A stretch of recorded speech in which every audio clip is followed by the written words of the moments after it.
সেটা তো আপনারা দেখতে পাচ্ছেনই। আমাদের এখানে 5.57 একর জমি, 5-7 একর জমি, যেটা সম্পূর্ণ দাবি আমরা দাবি করছি যে এই সম্পূর্ণ জমিটা আমরা আমাদের নামে লিখে দিতে চাচ্ছি। কিন্তু এখানকার অথরিটি আমাদের সাথে 9-6 বাহানা করছে বারবার।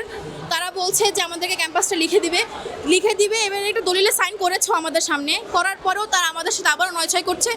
এরকম যদি তারা বারবার করতে থাকে তাহলে হয়তো বা আমাদের লং মার্চ টু বারডেম শাহবাগে যাওয়ার তারা পরিকল্পনা করছে। এখন দেখি তারা কি সিদ্ধান্ত নেয়। বাদার্সকে 1 ঘন্টা টাইম দেওয়া হয়েছে, তারা 1 ঘন্টার মধ্যেও কোনো সিদ্ধান্ত জানায় নাই। তারপরে এখন আমরা এভাবেই বসে রয়েছি, এভাবেই আমরা আন্দোলন চালিয়ে যাচ্ছি আমাদের। ওনারা আমাদেরকে আশ্বাস দিছে 1 ঘন্টার মধ্যে ওনারা আমাদেরকে পজিটিভমূলক কোনো বার্তা দিবে। ওই আশ্বাসের উপর আর ওই বিশ্বাসের উপরই আমরা ক্যাম্পাসে আবার ফিরে আসছি। তারপর যদি তারা আমাদেরকে নেগেটিভ আশ্বাস দেয়, ইভেনচুয়ালি তারা আমাদেরকে নেগেটিভ আশ্বাস ডে বাই ডে দিয়েই আসতেছে, আমরা সেটা মেনে নিচ্ছি শুধুমাত্র আমাদের ভবিষ্যতের জন্য। আমাদের জুনিয়র আছে, সিনিয়ররা আছে, সবার ভবিষ্যতের জন্য আমরা মেনে নিচ্ছি। কিন্তু উনি ডে বাই ডে আমাদের সাথে প্রতারণা করেই আসছে। উনি দলিলে সাইন করতেছে, উনি বিভিন্ন ধরনের রিপোর্টসে সাইন করতেছে, পেপারে সাইন করতেছে, বাট সেটা আমাদেরকে বাস্তবায়ন করে দিচ্ছে না। উনি এক একটা প্রবলেম ক্রিয়েট করেই যাচ্ছে। আমরা তো এটা প্রাপ্য না। আমাদের বাবা মা টাকা দিচ্ছে না, আমাদের ফিউচার আছে না, আমাদের ভবিষ্যৎ, আমাদের টাকা পয়সা সেগুলো কোথায় যাবে? আমাদের আগে যারা ব্যাচ বের হয়ে গেছে তাদের সার্টিফিকেটের কি কোনো ভ্যালু নাই? এখানে আমরা স্বপ্ন নিয়ে আসছি, আমাদের স্বপ্ন বাস্তবায়ন করতে হবে না? সেটা কি ওনার প্রতারণার মুখে পড়লে আমরা কখনো পারবো? কখনোই পারবো না। আমরা আমাদের দাবি নিয়ে রাস্তায় নামছি। বারাসকে সেই আমাদের প্রশ্নের উত্তর দিতে হবে যে আমাদেরকে কেন রাস্তায় নামতে হয়েছে। আমরা শিক্ষার্থী, আমরা কথা বলবো ক্যাম্পাসে, আমাদের জায়গাটা কি রাস্তায়? উনি আমাদেরকে রাস্তায় নিয়ে গেছে, তো ওনাকে রাস্তাতেই আমাদের এটার ফলাফল জানাই দিতে হবে।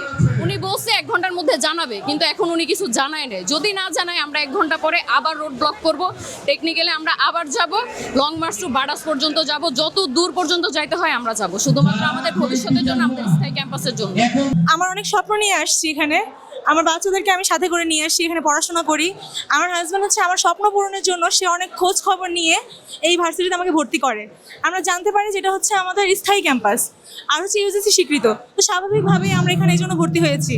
আমাদের এমন না যেখানে আমরা সবাই হচ্ছে ওয়েলদি ফ্যামিলি থেকে আসছি, এখানে আমরা হচ্ছে কিছু আছে যারা নিজের পড়াশোনার খরচ নিজে বহন করে।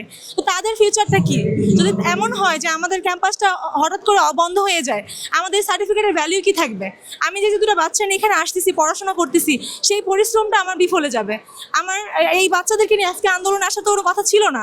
আমি প্রাইভেট ভার্সিটিতে আসছি, এখানে এসেও যদি আমার আন্দোলন করতে হয় তাহলে পাবলিক আর প্রাইভেটের মধ্যে পার্থক্যটা কোথায়? এখানে আমরা আমাদের টাকা দিয়ে, আমাদের অর্থ দিয়ে পড়াশোনা করতেছি, তারপরে কেন আমাদের তো ভোগান্তি করতে হচ্ছে? তারা আমাদেরকে একে তো হচ্ছে কোনো ফ্যাসিলিটিস দিচ্ছে না, সেগুলো আমরা মানায় চলতেছি। এরপরে যদি আমাদের জানতে হয় যে আমাদের ক্যাম্পাসটাই আমাদের না, তাহলে আমাদের এখানে তো কোনো কিছুই নাই। আমরা এখানে কিসের জন্য আসতেছি? মনে হচ্ছে আমরা ফুটা বালতিতে পানি ঢালতেছি, দিন শেষে আমাদের বালতি তো পূর্ণ আর হচ্ছে না, এই আর কি কথা। তো আমরা চাই সবার কাছে এটা জানাতে যে আমাদের সাথে অন্যায় করা হচ্ছে, প্রতারণা করা হচ্ছে। দেশের সবাই যারা আমাদেরকে দেখছে বা যা শুনছে তারা যেন আমাদের পাশে দাঁড়ায়। আমরা যেহেতু আজকে রাস্তা ব্লক করছি, সবাই যেন আমাদেরকে ভুল না বুঝে। আমরা আমাদের ন্যায্য দাবির জন্য 2 মাস শান্তিপূর্ণ আন্দোলন করেছিলাম, তারা মানে নাই, যার কারণে আজকে হচ্ছে আমরা রাস্তায় নামতে বাধ্য হয়েছি।